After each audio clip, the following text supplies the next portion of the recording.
والعاقبة للمتقين والصلاة والسلام على رسوله النبي الكريم وعلى آله وصحبه وأهل بيته وأزواجه ذرياته أجمعين.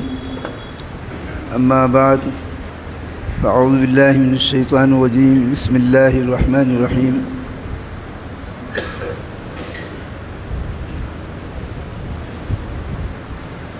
وَإِذَا سَأَلَكَ عِبَادِي عَنِّي فَإِنِّي قَرِيبٌ أُجِيبُ دَعْوَةَ الدَّاعِ إِذَا دَعَانِ فَلْيَسْتَجِيبُوا لِي وَلْيُؤْمِنُوا بِي لَعَلَّهُمْ يَرْشُدُونَ. صدق الله مولانا العظيم وصدق رسوله النبي الكريم.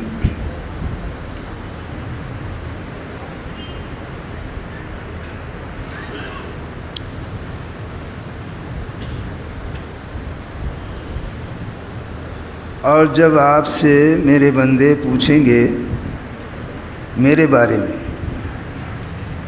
جب میرے بارے میں میرے بندے آپ سے پوچھیں گے تو انہیں بتا دیجئے کہ فإنی قریب، میں ان کے بہت ہی قریب ہوں. اجیب دعوت الداع اذا دعان،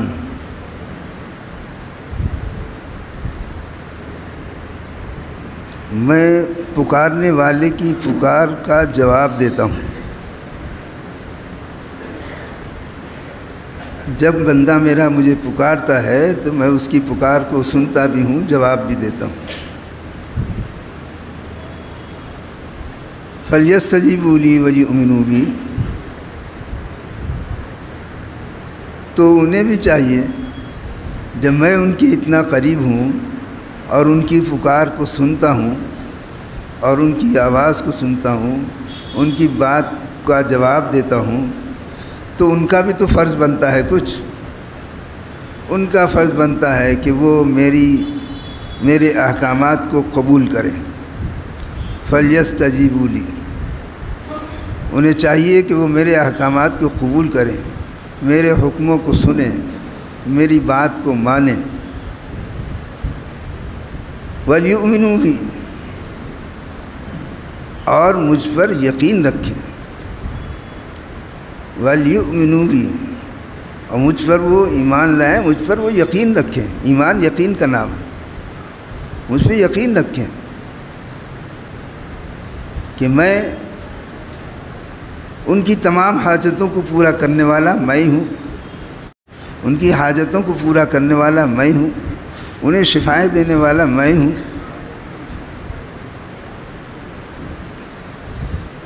مجھ پر بھروسہ کریں، مجھ پہ یقین کریں، مجھے مانیں وہ. لعلہم یرشدون، تاکہ وہ ہدایت پا جائیں،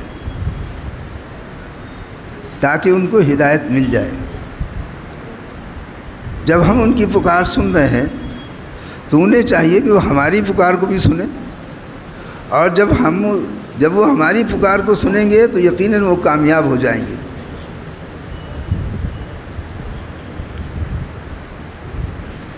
یہ رمضان المبارک کا مہینہ دیکھتے دیکھتے پوری سختیوں کے ساتھ اور خداوند تعالیٰ کے فضل و کرم کے ساتھ گزر گیا. چند روز رہ گئے.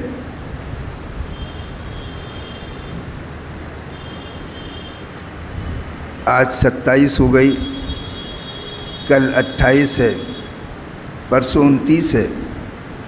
چاند اگر 29 کو ہو گیا تو 3 ہی دن باقی ہیں، اور اگر چاند 30 کا ہوا تو 4 دن باقی. یہ 4 دن اور بہار کے ہیں. جتنی بہار لوٹ سکو رمضان المبارک کی، یہ 4 دن بہار کے ہیں، انہیں لوٹ لو. اس سال بھر تک پھر یہ ایام تمہارے ہاتھ نہیں آئیں گے، یہ برکتیں تمہیں واپس نہیں ملیں گی. سال بھر کی بات کس نے دیکھا ہے؟ کس کا ٹکٹ کٹ گیا ہے، کس کا پتہ جھڑ گیا ہے، کس کا حساب و کتاب ہو گیا ہے، کون رہے گا کون نہیں رہے گا؟ کس کو معلوم اگلے سال کون رمضان مبارک پائے گا، کون شب قدر پائے گا، کون اعتکاف میں بیٹھے گا، کسے معلوم؟ اس لیے جو وقت گزر رہا ہے اسے غنیمت سمجھیے، اس گزرتے ہوئے وقت کو غنیمت سمجھنا چاہیے۔ بالخصوص جیسا کہ حضور اکرم صلی اللہ تعالی علیہ وسلم نے ارشاد فرمایا کہ وَهُوَ شَهْرٌ أَوَّلُهُ رَحْمَةٌ وَأَوْسَطُهُ مَغْفِرَةٌ وَآخِرُهُ عِتْقٌ مِّنَ النَّارِ، کہ اس کے پہلے 10 دن رحمت کے ہیں، خوب رحمت کی بارش ہوتی ہے، اور کیسی رحمت کی بارش ہوتی ہے، کیا یہ رحمت تو ہے کہ ہر آدمی، بچہ ہے، بوڑھا ہے، جسے قرآن پاک آتا ہے، تھوڑا پڑھے زیادہ پڑھے، ہر شخص قرآن کریم پڑھنے میں لگا رہتا ہے۔ یہ رحمت کی سبب ہے۔ گھروں میں پڑھا جا رہا ہے، مساجد میں پڑھا جا رہا ہے، تراویح میں پڑھا جا رہا ہے، صبح شام پڑھا جا رہا ہے، رحمت ہی رحمت۔ پہلے ہفتے میں کیسی کثرت ہوتی ہے، کہیں 3 دن کا کلام پاک ہو رہا ہے، کہیں 8 دن کا کلام پاک ہو رہا ہے، کہیں 15 دن کا کلام پاک ہو رہا ہے، کہیں 25 دن کا کلام پاک ہو رہا ہے۔ کلام پاک جو خداوند تعالیٰ کی رحمت کا ذریعہ ہے، پہلے عشرے کے اندر خوب رحمتیں ہوتی، اور خداوند تعالیٰ کی طرف سے رحمتوں کا نزول ہوتا ہے، بارش ہوتی ہے، رحمت کی بارش۔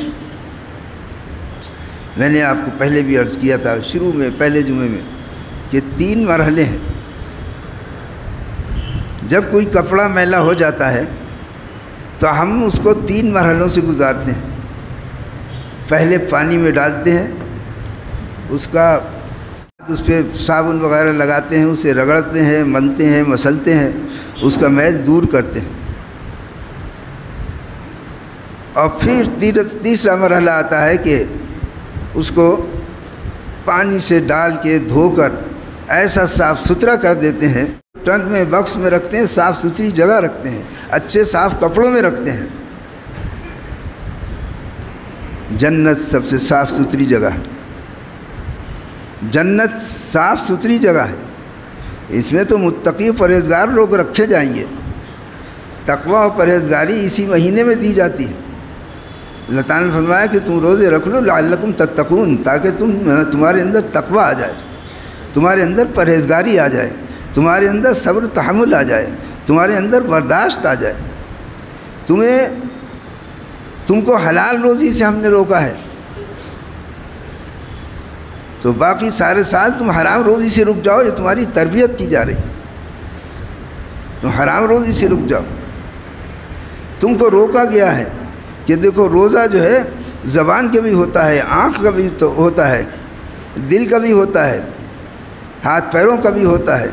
تو جیسا تم نے روزے کے اندر اپنے آپ کو بچا کے رکھا ہے گناہوں سے، گالی گلوچ سے زبان کو محفوظ رکھا، برائیوں سے زبان کو محفوظ رکھا، بری باتوں کی طرف دیکھنے سے آنکھوں کو محفوظ رکھا، بری جگہوں پر جانے سے پیروں کو روک کے رکھا، برے کام کرنے سے ہاتھوں کو روک کے رکھا۔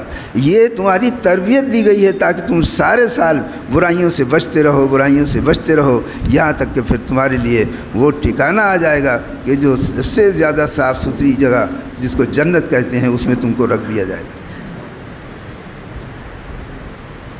تو یہ رمضان المبارک کا مہینہ نہایت اہم، پہلا عشرہ رحمت کا نکل گیا، دوسرا عشرہ مغفرت کا، جس میں گناہوں کو معاف کیا جاتا ہے۔ رحمت میں آپ کو بھگو دیا، اب آپ اللہ سے معافی مانگ رہے ہیں، آپ کا دل اتنا نرم ہو گیا ہے، پہلے عشرے کے بعد آپ کا دل اتنا نرم ہو گیا کہ اب آپ آنسو بہا رہے ہیں خدا کے سامنے، ویسے آنسو نہیں نکلتے، لیکن وہ یہ عشرہ گزرنے کے بعد مغفرت کا جب عشرہ آتا ہے تو مومن راتوں کو روتا ہے، اس کے آنسو نکلتے ہیں، اور یہ آنسو ہی خداوند تعالیٰ کے یہاں سب سے زیادہ قیمتی ہیں۔ موتی سمجھ کے شان کریمی نے چن لیے، موتی سمجھ کے شان کریمی نے چن لیے، قطرے جو تھے میرے عرق انفعال کے، جو شرمندگی کے آنسو بہتے ہیں وہ خداوند تعالیٰ کے یہاں موتیوں سے زیادہ قیمتی ہوتے ہیں۔ تو ہمارے دلوں سے رونا نکلتا ہے، ہماری آنکھوں سے آنسو بہتے ہیں، اور راست میں خداوند تعالیٰ نے حضور اکرم صلی اللہ علیہ وسلم نے ارشاد فرمایا کہ جہنم کی آگ کو بجھانے کے لیے آگ سے ٹپکا ہوا ایک قطرہ کافی ہے۔ ایک قطرہ جو خدا تعالیٰ کے خوف سے تمہاری آنکھ سے گرے گا، جو اللہ کی یاد میں ایک قطرہ جو گرے گا، وہ قطرہ جہنم کی آگ کو بجھا دے گا۔ تو مغفرت کا اشرہ بھی گزر گیا، اب اخیر اشرہ آ گیا۔ یہ اشرے اب نہیں ملیں گے، اب یہ آخری اشرہ آ گیا۔ یہ جہنم سے آزادی کا ہے، تمہیں رحمت میں پھلا دیا گیا، رحمت میں ڈال دیا گیا، رحمت میں ڈبو دیا گیا، تمہاری مغفرت کر دی گئی، تمہارے گناہوں کو معاف کر دیا گیا، اب تمہیں جنت تم کو عطا کر دی جائے گی، دوزخ سے آزادی دے دی جائے گی، دوزخ سے آزادی کا پروانہ تم کو عطا کیا جائے گا ان دنوں کے اندر۔ یہ وہ عشرہ ہے، اور اس کے بھی اتنے دن گزر گئے، اب 4 دن باقی رہ گئے اور 1 رات باقی رہ گئی۔ کل کی آنے والی 29ویں شب، 1 رات باقی رہ گئی ہے شب قدر کی۔ اس کے اندر کثرت سے خداوند تعالیٰ کو یاد کرو، رو گڑ گڑاؤ۔ اور ابھی یہ نہیں معلوم کہ شب قدر کس میں گزری ہے، ہمیں تو یہی سمجھنا چاہیے کہ ہو سکتا ہے اسی رات میں ہو، 21ویں شب میں بھی اسی طرح سے کرنا چاہیے کہ شاید اسی رات میں ہو، پھر 23ویں میں بھی اسی طرح کرنا چاہیے کہ ہو سکتا ہے اب ہو، 25ویں میں بھی اسی طرح کرنا چاہیے کہ ہو سکتا ہے اس میں شب قدر ہو، 27ویں میں بھی اسی طرح کرنا چاہیے کہ ہو سکتا ہے اب شب قدر ہو۔ لیکن آخری رات ہے، اسے تو پھر گنوانا نہیں چاہیے، یہ سمجھ لینا چاہیے کہ اب تک اگر ہوئی ہے تو یہ ایکسٹرا عبادت ہو جائے گی، اور اگر نہیں ہوئی ہے تو پھر یہ رات تم کو مل جائے گی۔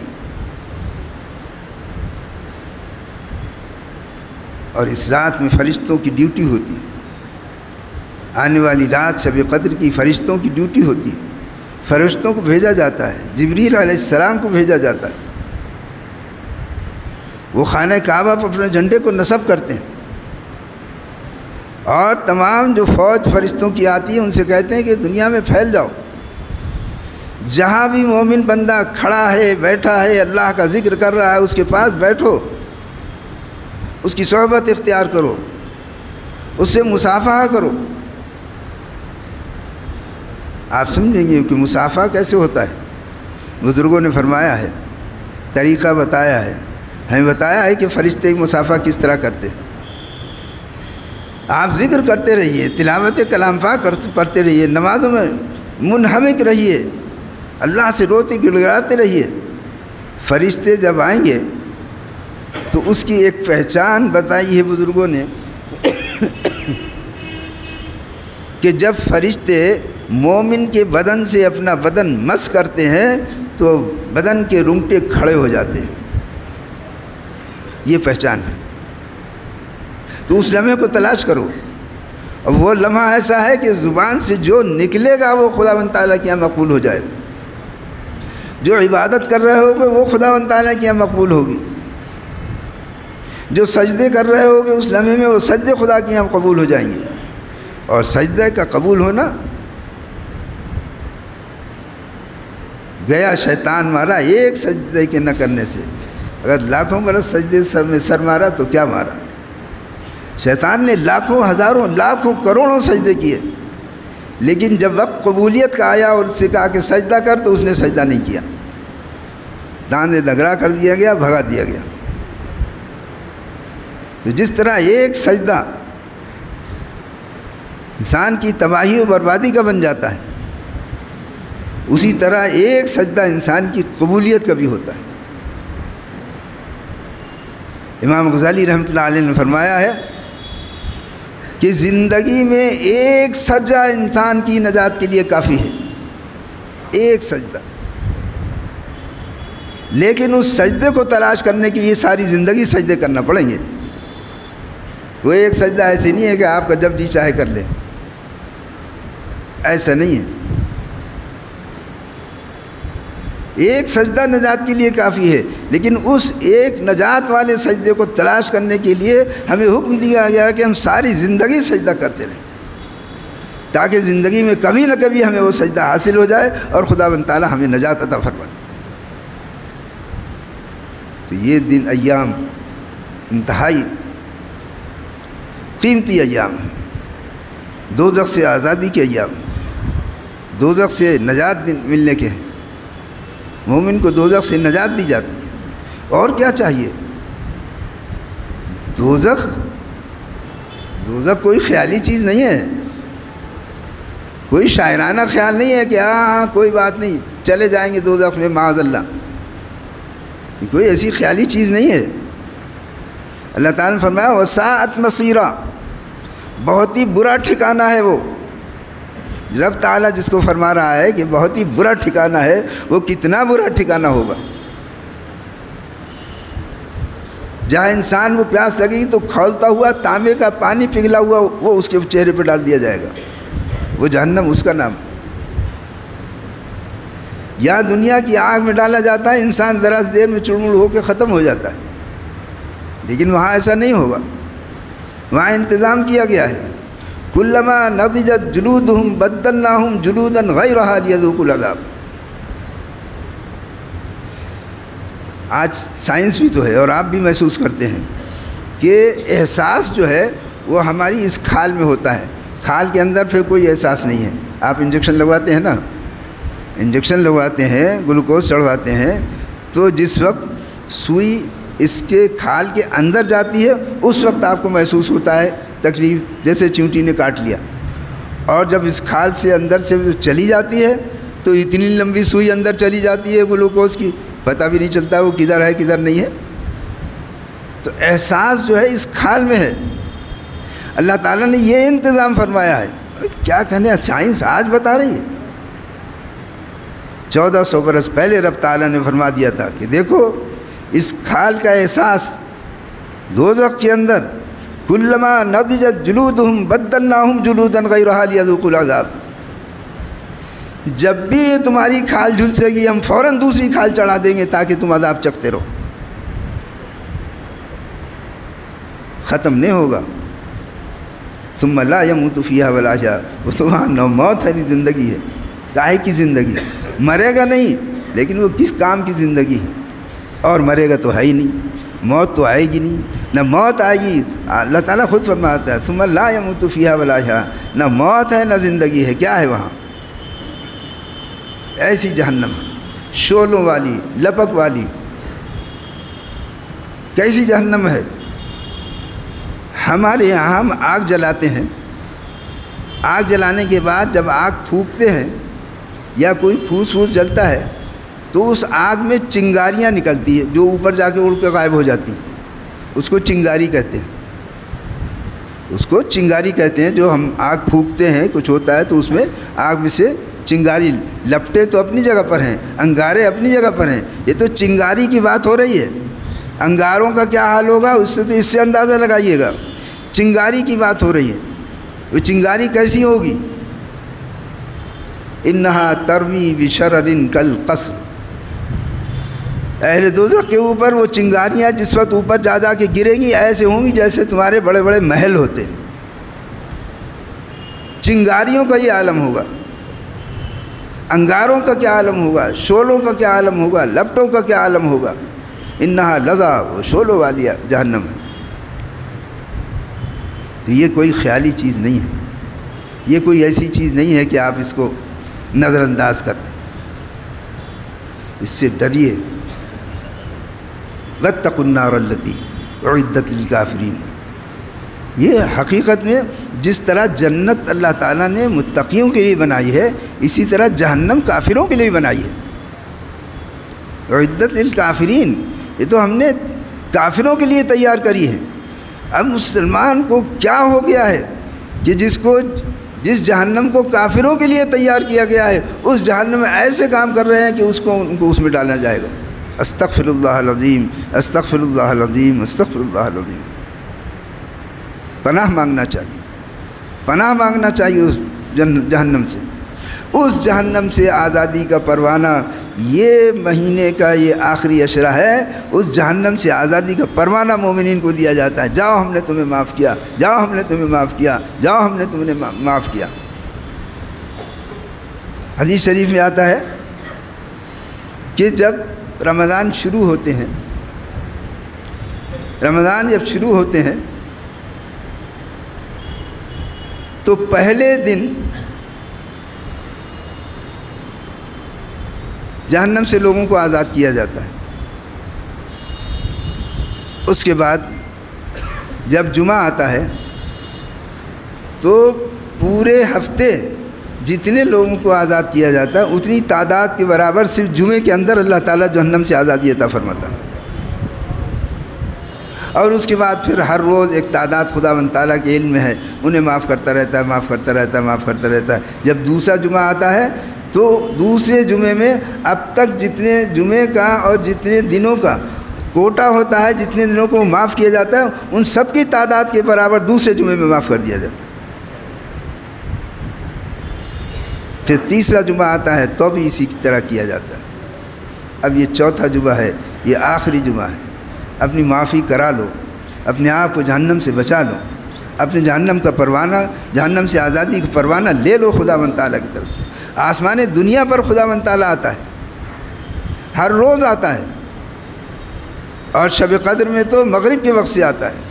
حدیث قدسی ہے کہ آسمان دنیا پر ہر روز آتا ہے خداوند تعالیٰ آواز دینے کے لیے. وہ اپنے بندوں پر بڑا غفور الرحیم ہے. لیکن وہ ہر روز کب آتا ہے؟ ہر روز آتا ہے آخری پہر میں، جو تہجد کا وقت ہوتا ہے، جو تیسرا پہر ہوتا ہے، جو 2:30 بجے کے بعد وقت ہوتا ہے. اس وقت میں اور فجر تک ہر روز خداوند تعالیٰ اپنے بندوں کے قریب ہوتا ہے اور انہیں آواز دیتا رہتا ہے کہ ہے کوئی معافی چاہنے والا، ہے کوئی ہم سے بخشش کرانے والا، ہے کوئی ہم سے مانگنے والا. یہ ہر روز ہوتا ہے. لیکن شب قدر جب آتی ہے تو شب قدر میں یہ عمل اور یہ خداوند تعالیٰ کی رحمت اور یہ اس کا قرب مغرب کے وقت سے شروع ہو جاتا ہے، اور صبح فجر تک یہ آوازیں دی جاتی. یہ آنے والی رات نہایت قیمتی رات، یہ گزرنے والے دن نہایت قیمتی دن ہے. یہ آخری جمعہ ہے. خداوند تعالیٰ اس میں گناہوں کو معاف کرتا ہے، خطاؤں کو بخشتا ہے، جو جہنم سے آزادی کا پروانہ عطا فرماتا ہے. یہ بڑی اہمیت کا حامل ہے. اور یہ دن اور بھی ایک سماجی اعتبار سے، ہماری قومی اعتبار سے ایک اور اہمیت کا حامل ہے. اور وہ اہمیت اس کی یہ ہے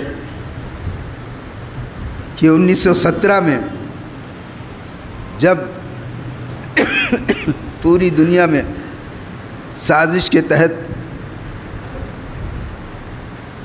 بیت المقدس کی سرزمین کو یہودیوں کے قبضے میں دیا گیا تھا، اور اس میں ساری دنیا ملوث تھی. اور پھر ان کے یعنی شرارت یہ تھی کہ روس، امریکہ، اٹلی، جاپان، ان سب لوگوں نے اپنے یہاں سے یہودیوں کو نکال کر وہاں بسایا تھا. یہ سب سازش میں شریک ہے.